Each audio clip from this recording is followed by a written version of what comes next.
Hola queridos MOS, bienvenidos a un nuevo capítulo de Materia Oscura. Hoy vamos a hablar de un tema que a mí me apasiona, ¿no? Que tiene que ver con el lugar que ocupamos en el universo y lo especiales que somos o que no somos con respecto a otras cosas que hay en el universo. Eso tiene un nombre, se llama de muchas maneras, pero hay uno que es lo que da título a este capítulo, que es la paradoja del cielo rojo. Y es que, no os sorprendáis, pero en pura lógica nosotros deberíamos de vivir alrededor no de una estrella como nuestro Sol, sino alrededor de una enana roja, y nuestro cielo tendría un color completamente distinto. Y sin embargo no es así. En realidad la Tierra no ocupa ningún lugar especial en el universo. Lo hemos visto, ¿no? Sabemos que según el principio copernicano, nuestra región de espacio es exactamente igual y cualquier espectador que esté en nuestro planeta tiene las mismas perspectivas que cualquier otro en cualquier otro lugar, es decir, no es ninguna posición privilegiada. Como sabéis, Copérnico en el siglo XV rompió el modelo geocéntrico según el cual la Tierra era el centro de todo el universo y se dio cuenta de que los planetas se movían, que la Tierra era un planeta más, y lo que hizo fue un modelo heliocéntrico, es decir, colocó al Sol en el centro de lo que es el universo y los planetas girando a su alrededor. Y luego, según fueron pasando los años y los siglos, nos dimos cuenta que tampoco el Sol era el centro, en este caso de nuestra galaxia, sino que estaba en un rincón de nuestra galaxia, ¿no? Y que luego nuestra galaxia tampoco era el centro alrededor del cual parece que se mueven todas las demás galaxias, sino que también se movía en grupos de galaxias. Es decir, nuestra posición no era nada especial, ¿de acuerdo? Pero resulta que en el fondo sí que tenemos algo de especial, y es que nuestro planeta orbita alrededor de una enana amarilla, una estrella del tipo G. Como sabéis, hay distintos tipos de estrellas en el universo y están clasificadas por distintos criterios, ¿no? Hay enanas rojas, hay enanas blancas, hay gigantes rojas, hay gigantes azules, hay supergigantes rojas y azules, enanas marrones. Hay un montón de tipos de estrellas y probablemente tienen que ver con la fase de evolución estelar en la que se encuentran. Nuestro Sol es un Sol amarillo y lo conocemos muy bien.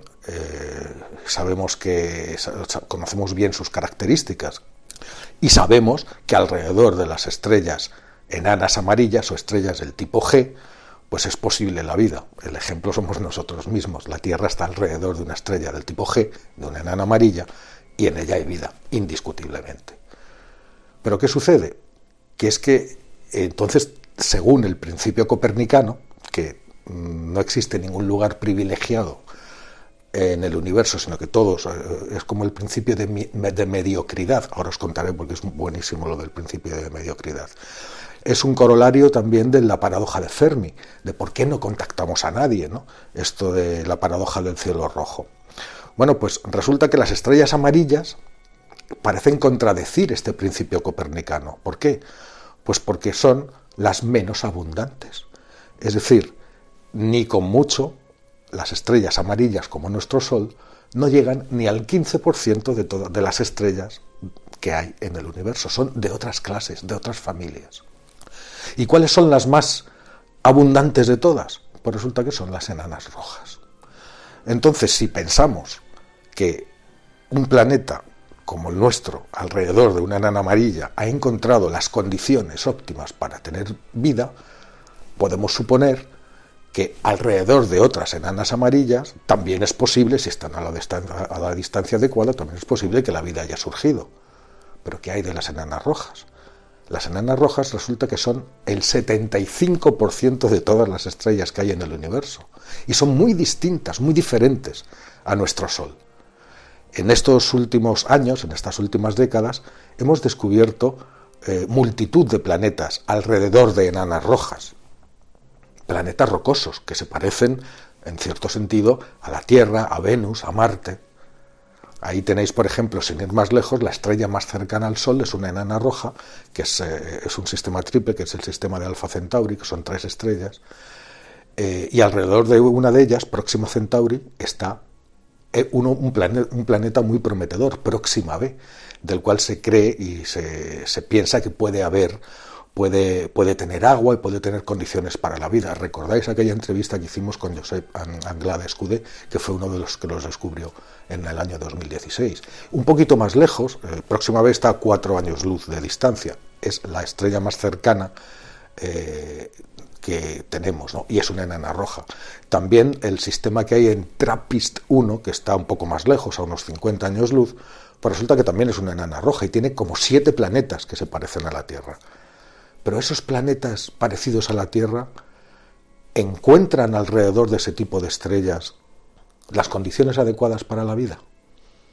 No lo sabemos, pero según el principio copernicano, entonces nosotros, lo más lógico sería que estuviéramos alrededor de una enana roja y no de una enana amarilla, con lo cual algo de especial sí que tenemos. Y esto puede ser bueno o puede ser malo, porque puede significar, hay muchos parámetros que ver, ¿no?, para resolver esta paradoja del cielo rojo. Tenemos que ver cómo de posible es la vida alrededor de una enana roja y si es igual, más o menos posible que alrededor de una enana amarilla, que es lo que sabemos que está. Si resulta que las condiciones alrededor de las enanas rojas, que repito, son las estrellas más abundantes que hay, no son buenas, pues tendremos la triste noticia de que podría haber muy poca vida aparte de nosotros, porque solamente el 15% de las estrellas serían capaces de recrear las condiciones necesarias para la vida. Y siempre me estoy refiriendo a la vida tal y como la conocemos. No entramos en otros tipos de vida que no sabemos cómo puede ser.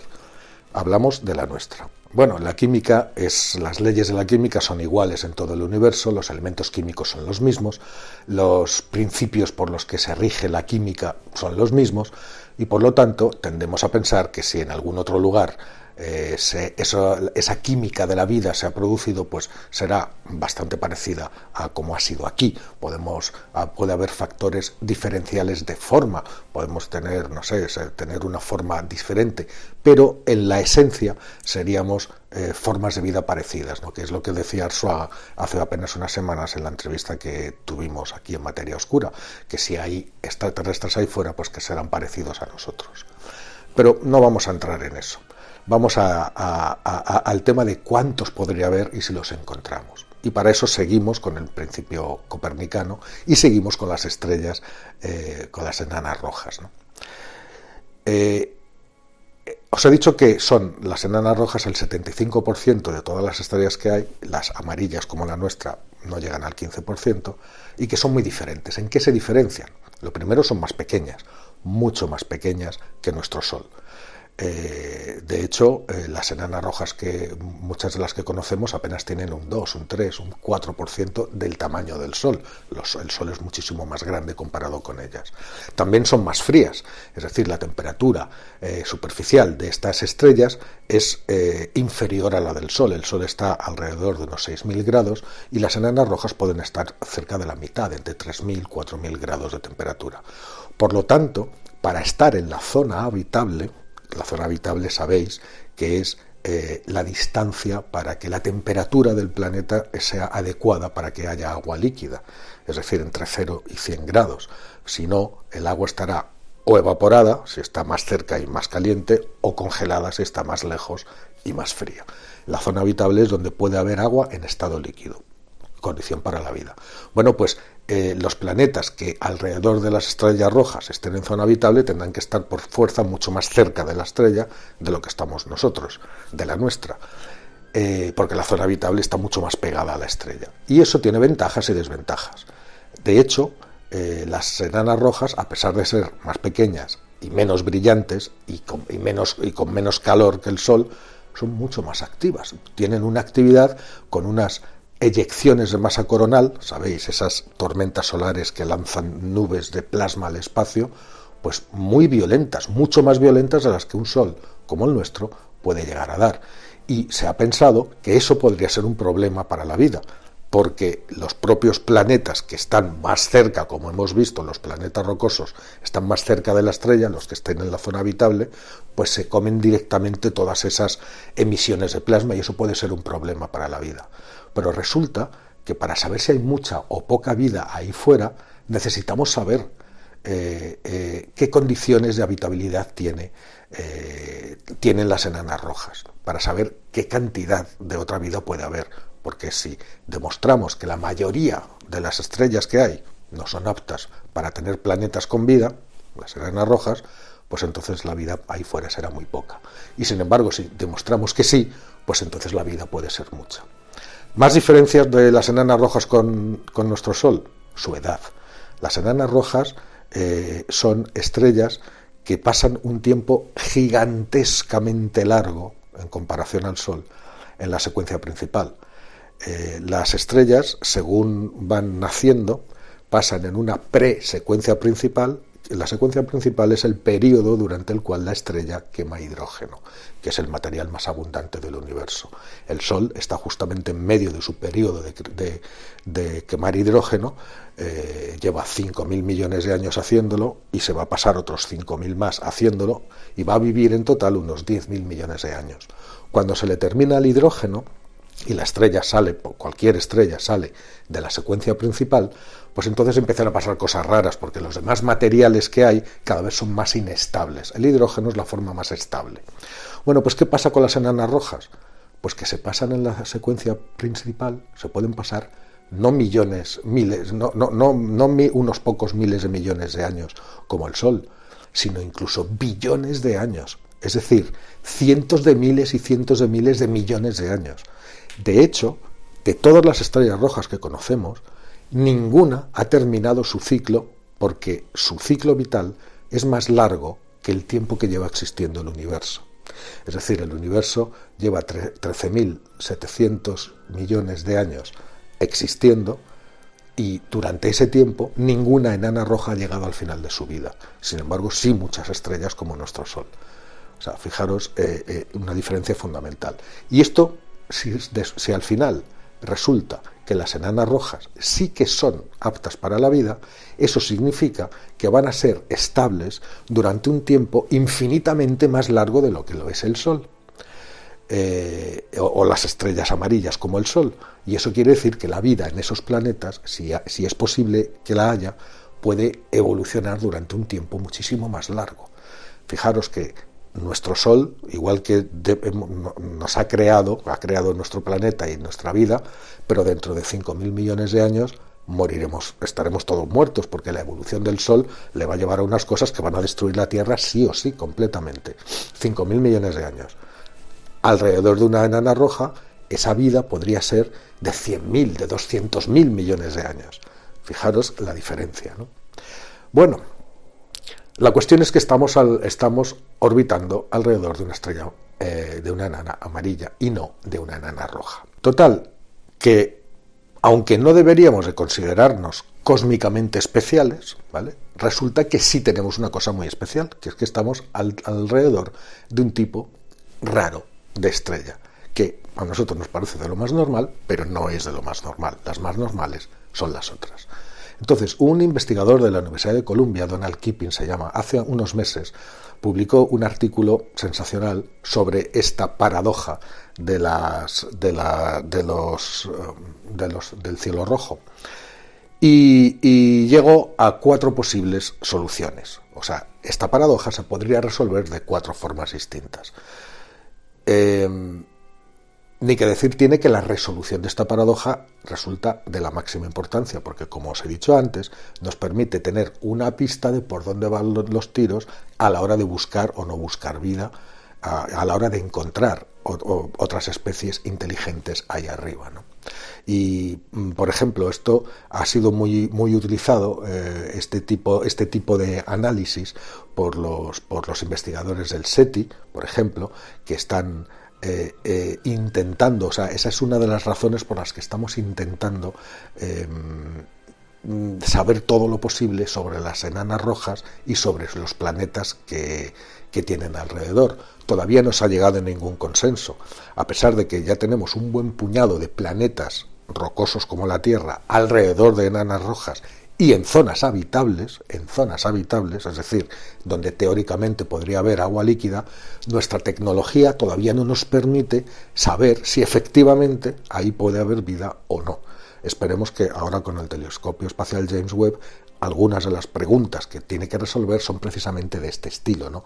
Si tenemos que aprender a saber qué pasa en las enanas rojas para saber cómo de común puede ser la vida en el universo o no. Bueno, vamos con la paradoja y sus 4 posibles soluciones según Keeping. La primera resolución pues es la que os imagináis, pues que el principio copernicano se equivoca y sí somos especiales, es decir, somos una especie de anomalía estadística nosotros, o de bicho raro, porque hemos surgido alrededor de un tipo de estrella que no es la más abundante, que no es la común, por lo tanto no somos la norma. Si hay vida por ahí fuera, debe de seguir una norma diferente a la que hemos seguido nosotros para llegar hasta este punto. Pero eso no nos soluciona nada, porque saber que hay o que puede haber pocos planetas en los que la vida se haya desarrollado, porque hay muchas menos estrellas amarillas que rojas, pues no nos soluciona nada, ¿no? Más interesante es la segunda solución, que Keeping ha llamado la de la vida inhibida en las enanas rojas. Vamos a ver, Keeping lo que plantea es que la habitabilidad es mucho mayor, o es mucho más posible alrededor de las estrellas como nuestro Sol, enanas amarillas, que alrededor de las enanas rojas. ¿Cuántas veces? Pues unas 100 veces más. Es decir, son 100 veces más habitables las estrellas como la nuestra que las enanas rojas, a pesar de que las enanas rojas sean mucho más abundantes. Esto está además soportado por bastante evidencia científica. Todavía no hemos encontrado vida alrededor de ninguna enana roja, ni de ningún otro tipo de estrella. Sí hemos encontrado planetas, como os he dicho, que son similares a la Tierra, pero también hemos visto que estos planetas están sujetos a varios tipos de problemas. Por ejemplo, al estar tan cerca de sus estrellas las fuerzas de marea hacen que estén anclados gravitatoriamente, que es lo que le pasa a la Luna, es decir, que giran muchos de estos planetas alrededor de las estrellas mostrando siempre la misma cara, sin rotar, y esto significa que esos mundos tienen 2 hemisferios, uno muy caliente siempre y otro muy frío siempre. Hay teóricos que dicen que la vida podría estar en el terminador, que es esa línea que divide la parte de sombra de la parte de luz. Ahí habría una franja que está entre luz y sombra, y si hubiera vida en esos mundos, sería en esos mundos que están anclados gravitatoriamente, pues sería en esa franja, ¿no? Sin embargo, la actividad solar de las enanas rojas, como os he dicho, es muy grande. Algunas de las tormentas solares más grandes que se han registrado nunca en toda la historia de la astronomía han sido en enanas rojas. Y eso es capaz de arrancar las atmósferas de los planetas, es capaz de arrancárselas completamente, como si fueran un vestido en un huracán, que te pasa el huracán y te lo arranca de encima del cuerpo, ¿no? Con lo cual los dejaría desprovistos de las condiciones para tener vida. Es decir, sería muy complicado, ¿no? Y luego está la cuestión de la existencia del agua. Si existe agua en estos mundos, en los que están anclados, evidentemente tiene que existir en la parte oscura o en el terminador. No podría existir en la parte siempre iluminada por el Sol. Y tampoco está claro si esta gran actividad puede acabar con el agua que puede producir un planeta alrededor o no. Es decir, no tenemos pruebas, pero esta parece una de las explicaciones a la paradoja más fiables, porque algo sabemos, no hemos visto, no tenemos pruebas todavía del todo, pero algo sabemos. La tercera resolución puede parecer un contrasentido, porque a pesar de lo que os he dicho antes, es que en las enanas rojas no haya pasado el tiempo suficiente para que se desarrolle la vida. Pero ¿cómo es posible si nos has dicho que las enanas rojas pueden vivir miles de veces más tiempo que las estrellas como el Sol, que las enanas amarillas, ¿no? Sí, pero aquí lo que entra es la zona presecuencia principal. Sabemos, como os he dicho, que en la evolución estelar, desde que se forman, pasan un tiempo antes de que se formen completamente y empiecen a quemar hidrógeno, y ese es el tiempo que se llama de presecuencia principal. Durante ese periodo inicial en el que todavía no han empezado a quemar hidrógeno, las estrellas son muy inestables y son y muy calientes, inestables y calientes. Después se enciende el horno nuclear, empiezan a quemar hidrógeno y pasan a la fase más estable de toda su existencia. El Sol está en medio y muchas enanas rojas están ya llevan un montón de tiempo y les falta otro montón de tiempo. El problema es que esa fase pre-secuencia principal en las enanas rojas es extremadamente larga. Puede tener más de 1.000 millones de años de duración. En el Sol, sin embargo, apenas tiene unos cientos de millones de años, poquitos, muy poco. En las enanas rojas ese periodo es tan largo que durante ese periodo de gran actividad e inestabilidad inicial puede arruinar por completo a los planetas, antes de empezar a estar más tranquila, de pasar a quemar hidrógeno, de pasar a formar parte de la secuencia principal y de permitir las condiciones de la vida. Es decir, esas fases iniciales podrían haber hecho que las estrellas, que los planetas que hay alrededor de las estrellas enanas rojas no sean aptos en su mayoría o en un número muy grande para la vida. Y luego está la cuarta y última resolución de la paradoja, ¿no? Que es que en el fondo las enanas rojas no tengan tantos planetas como parece. Vamos a ver, nosotros hemos encontrado planetas alrededor de muchas enanas rojas. Podríamos casi decir que prácticamente todas las enanas rojas tienen planetas.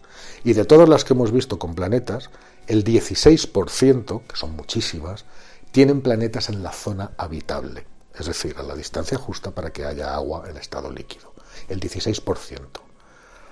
Pero claro, aquí hay un sesgo muy importante. ¿Qué tipo de enanas rojas estamos viendo? Pues resulta que solamente vemos las que son más grandes, porque nuestra tecnología, nuestros instrumentos nos permiten ver las más grandes. ¿Por qué? Porque son más brillantes, porque son más fáciles de localizar, de estudiar y de buscar planetas a su alrededor. Pero es que la inmensa mayoría de las enanas rojas son muchísimo más pequeñas de las que nosotros vemos, y esas no las podemos estudiar, sabemos muy poco. Esas enanas rojas de baja masa, que son la enorme mayoría, tienen planetas también. Pueden tener planetas rocosos, igual que las más grandes, que son las únicas que conocemos. Es decir, estamos estudiando una población de enanas rojas muy limitada, muy pequeña. Hasta que no tengamos instrumentos, volvemos al James Webb y a otros instrumentos que estarán listos en la próxima década, hasta que no tengamos instrumentos para estudiar las enanas rojas, la población más grande que existe de enanas rojas, que es precisamente la de las más pequeñitas, saber si tienen planetas, saber cuántos de esos planetas están alrededor de esas estrellas, en las zonas de habitabilidad de esas pequeñas estrellas, y saber si realmente en alguno de ellos ha aprendido o no ha aprendido y existe o hay trazas de la química de la vida. Fijaros si nos falta por saber. Bueno, pues mientras tanto, nosotros estamos aquí. Estamos aquí alrededor de nuestra estrella amarilla y me preguntaréis, bueno, ¿y por qué no buscan alrededor de estrellas amarillas? Claro, es lo que están haciendo. Es lo que están haciendo. Hay muchos equipos de investigación que se han centrado en buscar en estrellas parecidas al Sol, del mismo tipo que el Sol. ¿Por qué? Porque sabemos que esas estrellas sí son capaces de generar planetas con vida. El problema es que no son tantas. Os digo que son solamente el 15%, normalmente están bastante más lejos. Todas las estrellas, de las 3 o 4 mil estrellas que nos rodean, el 90% son enanas rojas. Hay que irse bastante más lejos para buscar estrellas como la nuestra, ¿no? Pero se está haciendo. Volvemos otra vez a la tecnología. Nos queda mucho por saber.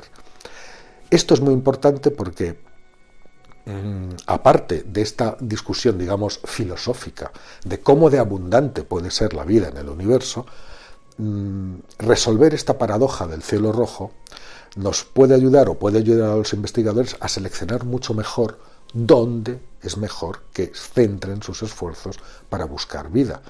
Si ya vemos que hay un tipo de estrellas o familias enteras de estrellas que son estériles para la vida, pues es mejor buscar donde creemos que hay más posibilidades. Sabemos que en las enanas amarillas, como la nuestra, hay posibilidades. Estamos aquí y somos la prueba.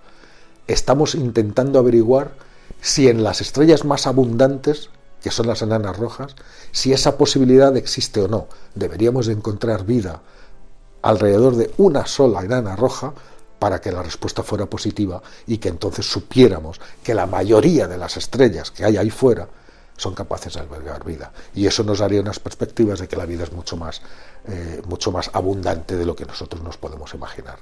Que no, pues sería todo lo contrario. Tendríamos que acostumbrarnos a la idea de que la vida en el universo es bastante menos abundante o menos fácil de lo que nosotros pensábamos, ¿no? Bueno, pues esta es la paradoja del cielo rojo y el lugar y las implicaciones que tiene para el lugar que nosotros mismos ocupamos en el universo. Quería contaros esta historia porque me parece muy bonita. Es más, tiene partes más filosóficas porque se basa muchísimo, como os he dicho, en el principio copernicano, pero también le busca las cosquillas al principio copernicano. Sí, la Tierra no ocupa ningún lugar especial, ningún observador en la Tierra ocupa un lugar privilegiado con respecto a otro observador en cualquier otro lugar del universo, pero ojo, estamos no en el tipo de estrellas más abundante y más común, sino en un tipo de estrellas muy, pero que muy minoritario. Y eso algo quiere decir. Espero que os haya gustado este vídeo, que os haya parecido interesante.